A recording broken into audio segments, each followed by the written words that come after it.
The alien capital still smelled of smoke. The sky, once filled with silver towers and glowing banners, now carried scars from the Shroud's attack. Fires had been put out, rubble cleared, but the memory of the storm lingered. People walked the streets quietly, their faces pale with fear and exhaustion. Captain Elias Ward stood among them.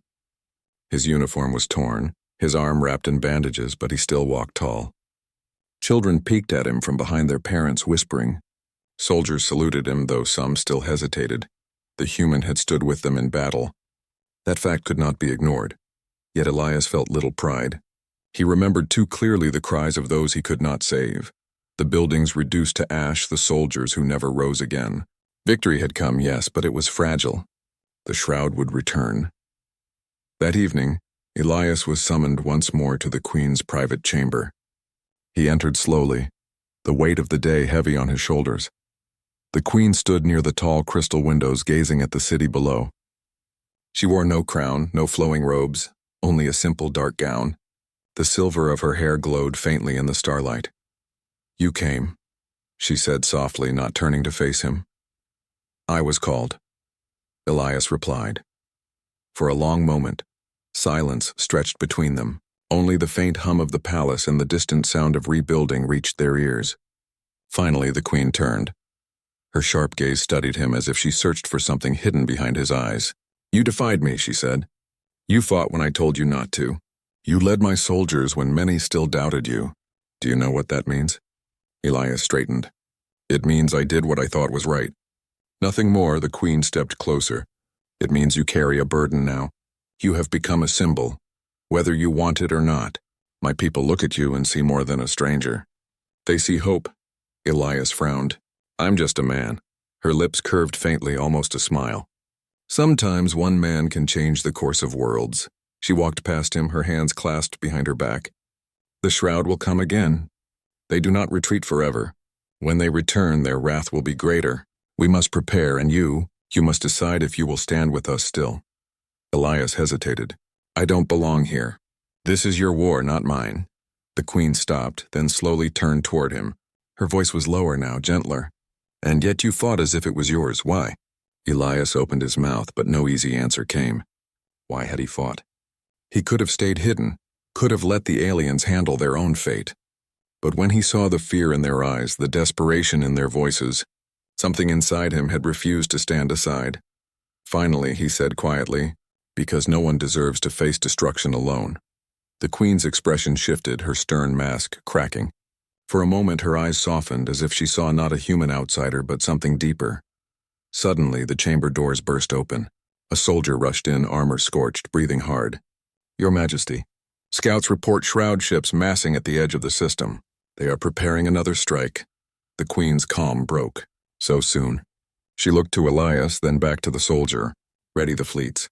Call every commander." The soldier bowed and left. The Queen stood still, her jaw tight, her hands trembling only slightly. Elias stepped closer. "You're not afraid," he said. She shook her head. "I am. But fear is not weakness. Fear reminds us of what we must protect." Hours later, the palace war chamber came alive again. Commanders argued, maps flickered, strategies clashed. Elias listened carefully. The Shroud was moving faster than expected, gathering power at the system's edge. "This time they will not test us," the Queen said firmly. "This time they will try to end us." Elias studied the map. His mind raced, searching for patterns. "Then don't wait for them. Strike first. Hit their staging ground before they can move." The generals gasped. "Impossible," one shouted. "We would be destroyed." "Not if you divide your fleets again," Elias argued. "Attack from many sides. Confuse them. Force them to spread out their power." The Queen looked at him. "It is dangerous." Elias met her gaze. "So is waiting." At last she nodded. "We do it." The battle that followed would be remembered for centuries. The alien fleets, now broken into countless smaller wings, surged across the stars. Elias rode with one of the squadrons, standing inside a command ship as it leapt through the void. Rana was with him, her hands tight on the controls, her eyes full of fire. The Shroud appeared like a black storm, their shadow ships twisting and merging in the darkness. But this time the defenders did not fight as one heavy wall. They struck like lightning from every direction. Elias's voice carried through the comms, guiding units, urging them to move with speed and daring. The Queen's commands echoed as well, calm and sharp, weaving order into the chaos. Together, Human and Queen led a defense unlike any the galaxy had seen. The battle raged for hours. Ships burned, stars lit with fire, and the void shook with thunder. But slowly the tide turned. The shroud faltered again, unused to prey that refused to break, and at last, when their formations collapsed, the shadows withdrew once more, fleeing into the unknown. When silence fell, Elias felt his knees weaken. He had never seen a battle like it. Around him, soldiers cheered, voices rising in triumph. For the first time, they had not only survived but pushed the enemy back. Back on the capital, the Queen stood before her people, her voice carrying strength. Today we live. Today we show the shroud we will not fall, the crowd roared. But when her eyes found Elias, her words faltered for just a breath. In that moment, the people saw not just their queen, but the bond between her and the human who had fought beside her. Later, in the quiet of her chamber, Elias stood before her once again. He was weary, his uniform scorched, his face lined with exhaustion. The Queen approached slowly. For once there was no mask of command, no walls of pride, only a woman who had carried her people through fire and found herself changed. "You'll regret this, human," she whispered. "Every scar, every risk, every step you took into our war. It will weigh on you." Elias shook his head faintly. "Maybe, but I don't regret standing with you." The Queen's eyes glistened. For so long she had carried the burden of leadership alone, never letting anyone close. But this human, reckless and stubborn, had broken through her walls, and before she could stop herself, she stepped forward and pulled him into her arms. The embrace was strong, almost fierce. For a moment, Elias froze. Then he felt the weight of it, the truth in it. She was not a queen now, not a commander, not a distant figure of power. She was simply someone who had feared losing everything, and who, in this one fragile moment, found comfort in him. Her voice trembled against his shoulder. "Do not leave us. Do not leave me." Elias closed his eyes. "I won't." Outside the palace, the city was alive with celebration. But within the Queen's chamber there was only silence, only the warmth of two souls who had faced the storm together. The war was not over. The shroud would return. The galaxy's future remained uncertain. But for now, in that single embrace, there was hope. Hope that human and alien could stand together. Hope that even in the darkest storm, light could be found. Hope that sometimes, against all odds, a warning could end not in regret, but in a hug. The palace was never silent.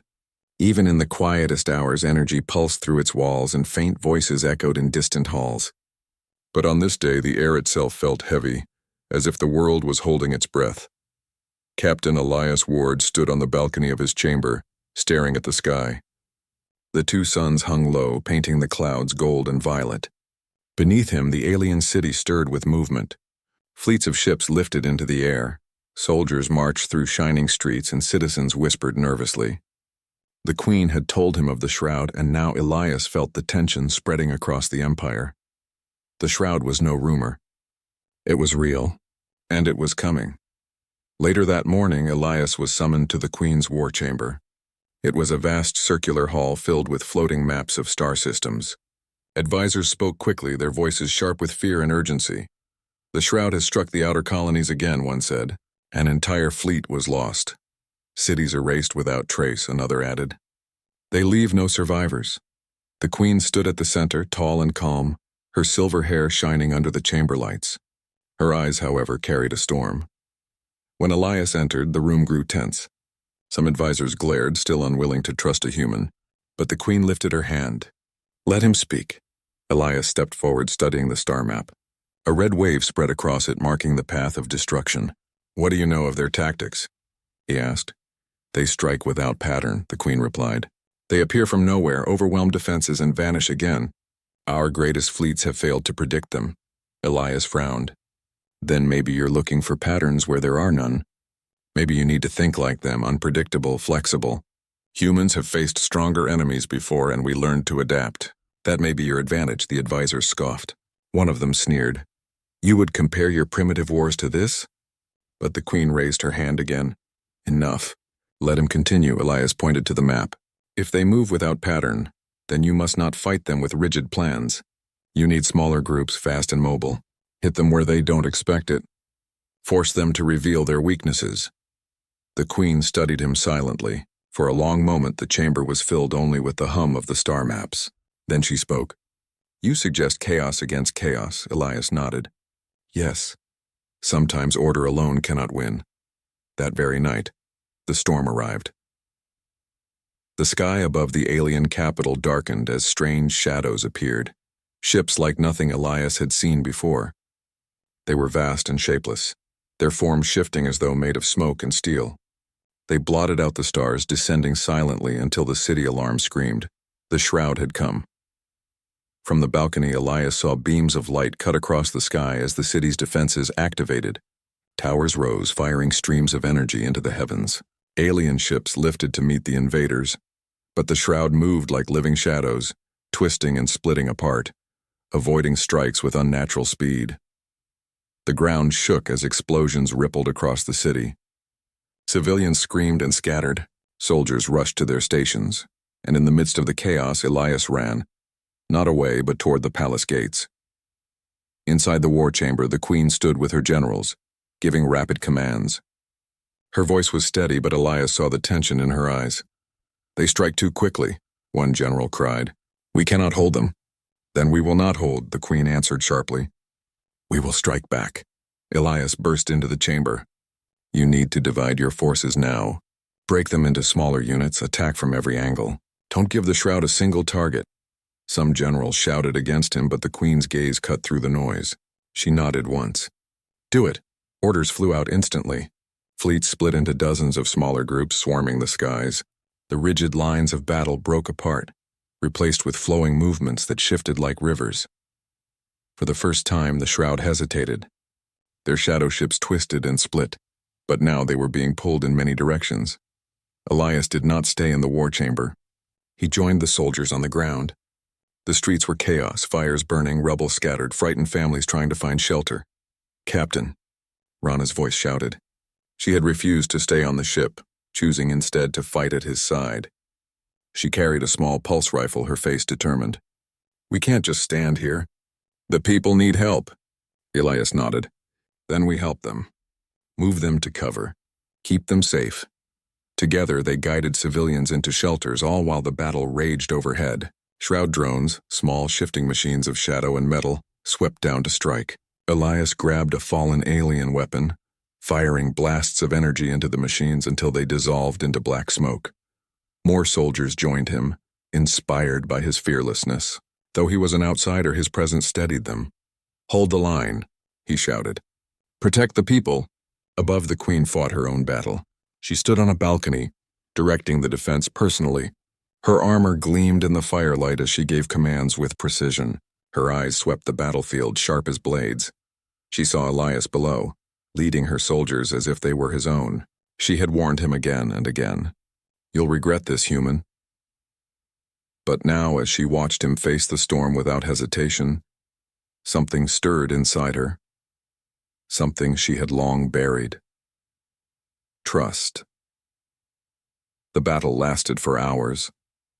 The shroud pressed hard, their ships cutting through defenses with terrible force. But humanity's strategy, carried by Elias, had changed the rhythm. Instead of falling in one crushing blow, the city fought back in many small strikes. The shroud faltered. They were not used to prey that scattered and yet resisted. Finally, as dawn broke over the horizon, the shadows began to withdraw. One by one, their ships pulled back, vanishing into the sky like smoke carried by the wind. The city was scarred, but it stood. When silence finally fell, Elias stood in the rubble, exhausted but unbroken. His uniform was torn, his hands burned, but his spirit was steady. Soldiers around him cheered, raising their weapons high. "The human!" one shouted. "He led us," the voices spread. In the heart of the alien empire, on the day of its greatest danger, it was not just their queen who inspired hope. It was a human who refused to fall. That evening, the queen summoned Elias again. This time, the chamber was quiet. No advisors, no generals, only the two of them. She stood before him, her silver hair loose, her armor scarred from battle. For a long time she said nothing. Then softly she spoke. You should not have done what you did. You risked your life for a people not your own. You faced a storm that even we could not master. You'll regret this, human. Elias met her eyes. Maybe, but today your people are alive. That's enough for me. The queen stared at him, her eyes bright in the dim light, and though her words remained sharp, her voice carried something new, something warm. You are dangerous, she whispered. Not because of your weapons, not because of your strength, but because you make even me believe again. She stepped closer, her presence like a tide, and though she did not yet touch him, Elias felt the moment shift. The battle had ended, but a different kind of struggle had begun. The struggle for trust, for unity, for something greater than survival. The days passed slowly within the alien palace. Captain Elias Ward remained under watch, though not as a prisoner. Instead, he was treated as a guest, an unusual guest who carried the curiosity of the queen and the suspicion of her court. Everywhere he walked, alien eyes followed. Some looked at him with distrust, some with quiet interest, and some with open dislike. He had faced many difficult situations before, but here, in this empire of power and pride, he was always aware that one wrong step could end not just his mission, but his life. Yet Elias refused to show fear. He walked calmly through the palace halls, studying the art, the gardens, the carvings on the walls that told the long story of the Veer. Their history was one of struggle, survival, and dominance. They were a people who had fought endless wars and survived against impossible odds. But he also noticed something else. Hidden in the patterns of their songs and art, there were hints of sorrow, of losses that were never spoken of aloud. The queen had warned him again and again, "You'll regret this, human." But the tone of her words had changed with each warning. The first time it was cold, sharp like a blade. The second time it was stern like a test. The third time there had been something almost protective in it. Elias could not ignore that change. One evening, while walking through the gardens, Elias noticed someone following him. The palace guards usually kept their distance, but this figure moved with purpose. It was not a soldier. It was one of the queen's attendants, a young alien woman named Saren. She had pale markings along her arms, glowing faintly in the starlight. She bowed her head slightly as she approached. "Captain Elias," she said softly, glancing around to make sure no guards were listening. "I should not speak with you, but I cannot stay silent." Elias stopped, watching her carefully. "What troubles you?" Saren lowered her voice. "The queen is not your enemy. She speaks harshly because she must. But her warnings are true. There is danger, greater than you know. The empire is under threat, not from you, not from your people, but from an enemy that hides in the dark." Elias felt his chest tighten. "An enemy? What kind?" Saren shook her head. "I do not know their name. Few do. We call them the Shroud. They strike from shadows, leaving ruin behind. Whole colonies vanish. Fleets disappear. They do not seek alliance. They only consume. And now they come for us." Her words struck Elias deeply. Suddenly, the queen's strange behavior made sense. Her warnings were not empty threats. She was trying to keep him away from a storm that even her powerful empire could not control. "Why tell me this?" Elias asked. Saren looked at him with clear eyes. "Because you are different. You do not kneel. You do not threaten. You stand with courage. The queen notices this, though she hides it. Perhaps your people can do what even we cannot." Before Elias could ask more, she stepped back quickly. The sound of approaching guards echoed through the garden. Saren bowed and vanished into the shadows, leaving Elias alone with his thoughts. Later that night, Elias stood at the window of his guest chamber, staring out at the alien city below. Towers of glass and metal rose high into the sky, shining with pale light. The city looked peaceful, but now he knew peace was only an illusion. The Shroud. The name alone carried weight. If what Saren said was true, then the Queen's empire was fighting a silent war, one they might not be able to win. He thought of Earth, of humanity. They were young compared to the Veer, not nearly as advanced, not nearly as powerful, but they had survived against impossible odds before.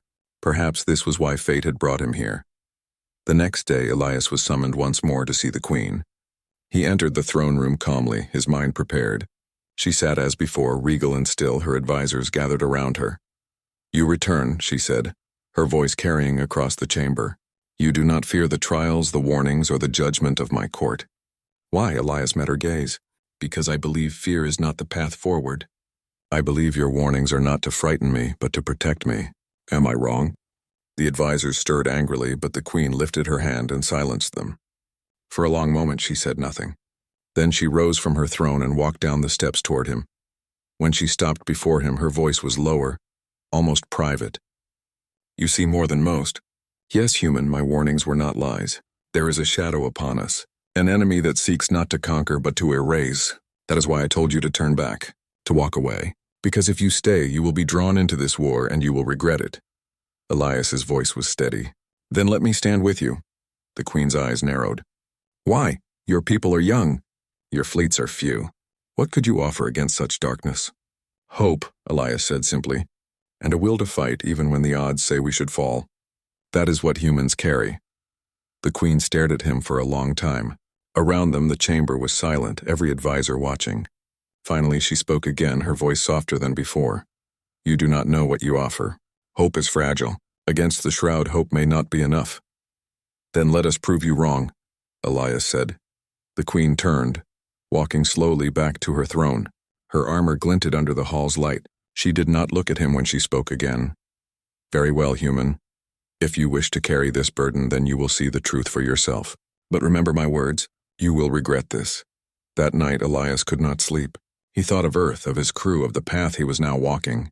He had not come seeking war, but perhaps war had already found him. When dawn rose over the alien city, he stood ready. The queen had opened a door to him, and now he would walk through it. Humanity would not turn away from a fight that threatened not just one empire, but the stars themselves. For the first time, Elias felt the weight of the queen's warning in full. But he also felt something else. A spark within him, the same spark that had carried humanity across oceans, across continents, and now across the stars. The hidden truth had been revealed, and now the real story was about to begin. The shuttle carried Captain Elias Ward back to his ship, but his mind was far from calm. The queen's warning echoed in his thoughts like a low drumbeat. You'll regret this, human. He had faced powerful leaders before, but none like her. She was not simply strong. She carried a presence that bent the room around her. Yet he had also seen something in her eyes that no one else seemed to notice. It wasn't just threat. It was something hidden, something she wanted to keep from him. When he stepped onto the deck of the Aurora's light, his crew crowded around. Lieutenant Rana was first. You're alive. That's a start. Elias gave a faint smile. Alive, yes. Welcomed. Not exactly. He told them little of the Queen's exact words. He preferred to carry that warning alone for now. What mattered was that he had not been dismissed. Instead, he had been tested. And he knew more tests were coming. 2 days later, another message arrived.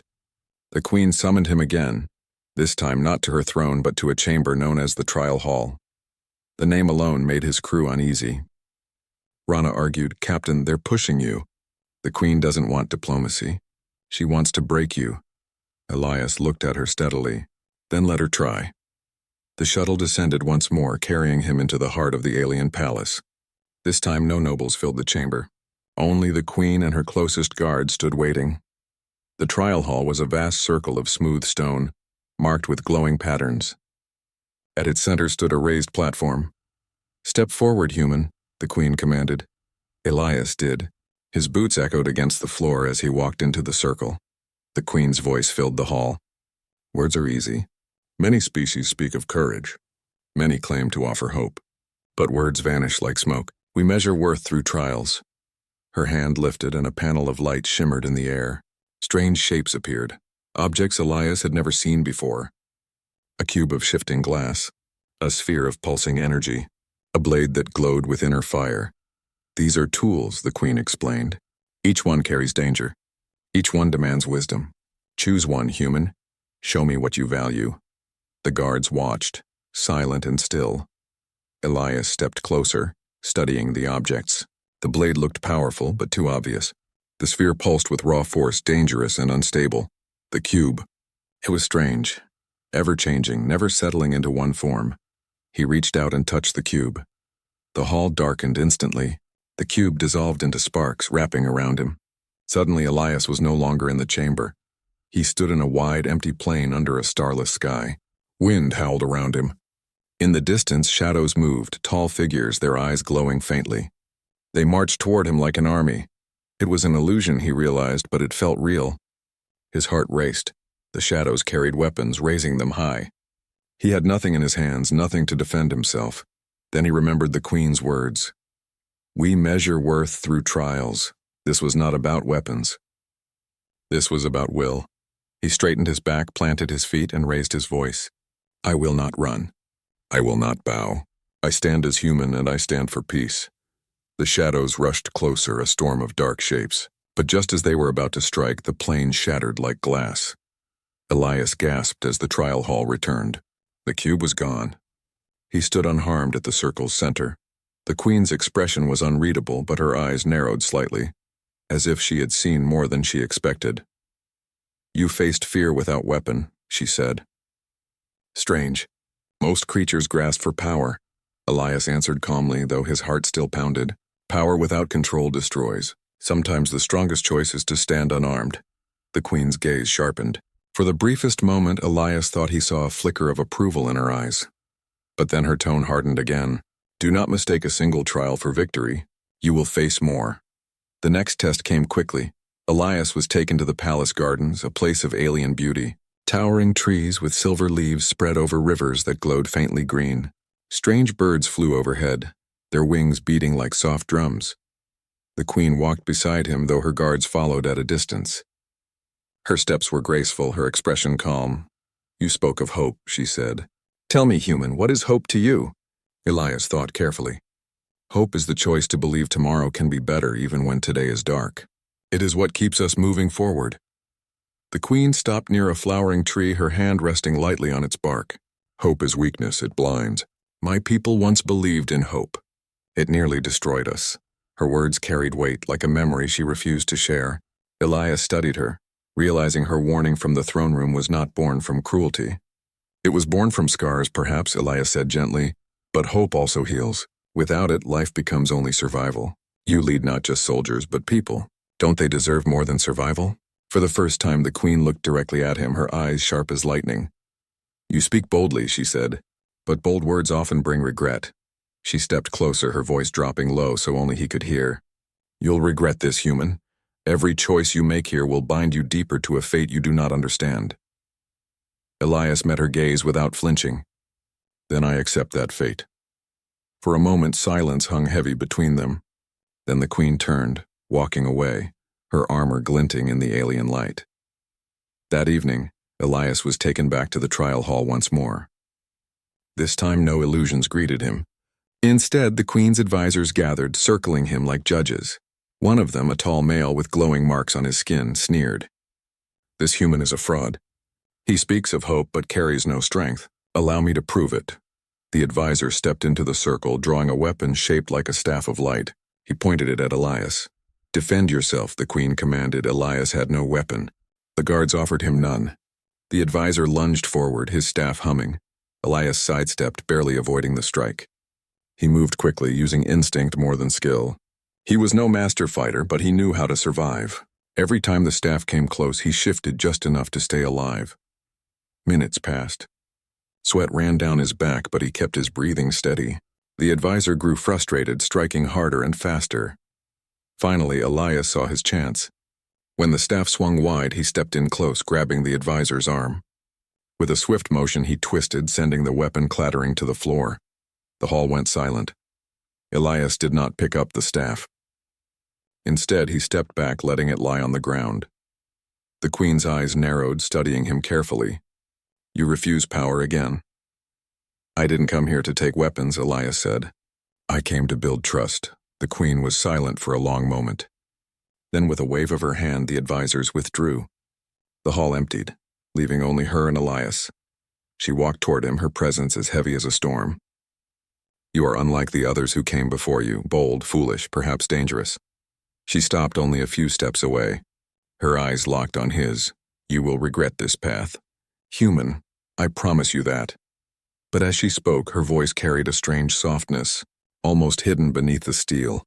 And Elias, standing tall in the circle, understood something important. Her warnings were not meant to destroy him.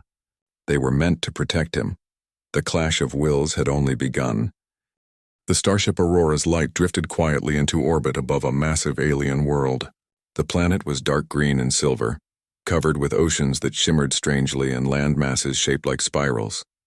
Storms danced across its surface, glowing faintly under the light of two suns. For Captain Elias Ward, the view was breathtaking. For the crew around him, it was terrifying. This was not just another planet. This was the homeworld of the alien queen. Elias stood at the command deck, hands resting firmly on the rail as the ship's sensors scanned the surface. He was tall, broad-shouldered, and carried himself with calm discipline. His crew looked to him for steadiness, and he never let them see his doubts. He had volunteered for this mission, but even he knew the danger. Humanity's first contact with this alien empire had been filled with fear. Stories spread across the stars, of their armies, their fleets, their ability to conquer with ease. They were a proud people, known to others only as the Veer, and at the center of their empire stood their queen. She was said to be more than a ruler, almost like a living legend. Some whispered she was cruel. Others claimed she was eternal. No human had ever spoken to her face to face. Until today, the ship's first officer, Lieutenant Rana, stepped closer. Her voice was low, almost a whisper. "Captain, are you certain about this? The Queen does not meet outsiders. Many think this invitation is a trap." Elias kept his eyes on the planet. "That's why I accepted. If it is a trap, I'll spring it myself, not my people." Rana frowned, but she knew there was no point in arguing. Elias was not reckless, but he believed in one truth. Someone had to stand up when others were afraid. Humanity had survived countless struggles on Earth and now among the stars. He would not let fear be the message humans brought to the galaxy. Moments later, a deep tone filled the ship. A transmission arrived. The alien voice was smooth but sharp, carrying authority even through static. "Envoy of Earth, you are summoned to the Hall of Crowns. Come alone. No weapons." The message ended as quickly as it came. Rana shook her head. "Alone? Captain, that's suicide." Elias gave her a small, reassuring smile. "Sometimes trust is the sharpest weapon we can carry." He adjusted his uniform, a simple dark suit marked with Earth's emblem. "Prepare the shuttle. I'll go down." The shuttle carried Elias through thick clouds and over endless alien seas. Cities sparkled below, shaped like giant flowers of glass and stone. Energy lines glowed faintly across their surfaces, pulsing with life. In the distance, a colossal palace rose high above the horizon. It was a fortress of shining crystal and black metal, reaching like claws into the sky. When the shuttle landed, he was met by guards unlike any soldiers he had seen before. They were tall, their skin pale with faint patterns that glowed as if lit from within. Their armor shimmered like liquid steel, and their eyes glowed faintly blue. They did not speak. They only gestured for Elias to follow. He walked calmly, every step echoing in the great halls. The palace walls were alive with carvings telling stories of battles, victories, and rulers of the past. The air was cool, carrying the scent of some strange metal and sweet flowers. At last, the guards stopped before two massive doors. They opened silently, revealing a chamber so vast it felt like the sky itself had been captured indoors. At its center, on a throne that seemed carved from a single piece of crystal, sat the queen. She was not what Elias expected. The queen was tall, graceful, and surrounded by an aura of authority that pressed down on the chamber like gravity. Her hair was silver white, flowing like light across her shoulders. Her eyes were bright, glowing softly with the same hue as her guards. She wore armor, not jewels, though her armor gleamed like a crown itself. She looked both young and ancient at once. Elias stepped forward. The chamber was filled with alien nobles and advisors, all watching silently. The queen lifted her hand. The entire hall went quiet. Her voice carried across the chamber, smooth but edged like a blade. "Human," the word echoed, heavy with judgment. "You dare come here when others would tremble? You stand before me without bowing, without fear. Do you not understand what I am?" Elias stopped a respectful distance away. He stood tall but did not bow. He met her gaze with steady eyes. "I understand you are the queen of the Veer. I also understand that my people wish to stand as equals, not slaves. That is why I am here." The hall filled with whispers. Some of the queen's advisors leaned forward, clearly angered. But the queen raised her hand, silencing them again. She studied Elias for a long moment, her expression unreadable. Then she spoke words that made the chamber colder. "You'll regret this, human." The sentence hung in the air, heavy with meaning. Some nobles smirked, as if she had already condemned him. Others watched with curiosity. Elias felt the weight of the warning, but he did not flinch. He had heard many threats in his life, but this felt different. This was not anger. It was something deeper, almost as if she were protecting him. He chose his words carefully. "Perhaps, but regret is not always failure. Sometimes regret means we dared to try." The queen's eyes narrowed, studying him like a puzzle. Her guard shifted, ready to strike if she gave the order. But she did not. Instead, she leaned back in her throne, her gaze still locked on him. "You are bold," she said at last. "Too bold. Boldness burns bright, human, but it also burns quickly. You offer me words of alliance. Yet what could your kind truly offer?" Elias answered without hesitation. "Hope, the strength to keep standing when others would fall. We may not be the strongest or the oldest, but we do not give up. That is what humanity brings." The hall was silent again. The queen's lips curved, not quite into a smile, but into something thoughtful. She spoke softly, almost to herself. "Hope, a fragile weapon." Then, louder, she repeated, "You will regret this. Remember my warning." The chamber doors closed behind him with a heavy sound. The meeting was over. As Elias was escorted back to the shuttle, his heart beat steadily. He had survived the first encounter, but the queen's words echoed in his mind. Was her warning a threat, or was it something else, something hidden, something the others in the chamber could not see? For now, Elias only knew one thing. The queen had not dismissed him as just another weak envoy. She had noticed him. And in her warning, he heard not just danger but possibility. And possibility was all humanity ever needed.